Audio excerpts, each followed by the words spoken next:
Welcome to Not Milk Never Milk. Subscribe if you're lactose intolerant.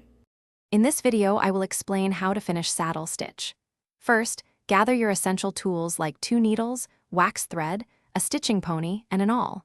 You'll want to measure your thread to be at least 3 to 5 times the length of your stitching line to ensure you have enough.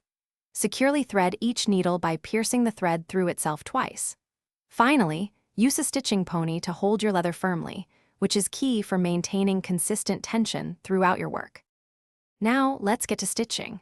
Start by punching your holes along a marked line using a diamond chisel or pricking iron, then an awl to fully penetrate.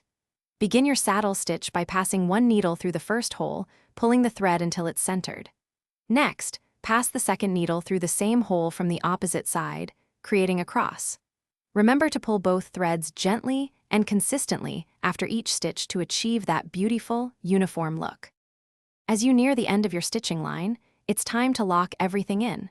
Perform 2 to 3 backstitches, reversing your direction and going back through the last few holes. This crucial step secures your thread and prevents unraveling.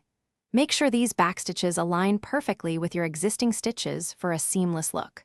Pull each thread snugly and aim to end both needles on the inward-facing side of your project, which helps conceal the final knot. For the final touches, trim any excess thread, leaving just a few millimeters extending from the leather.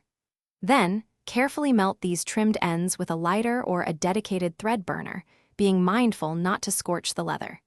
Gently press the melted thread into the surface for a smooth, durable, and almost invisible finish.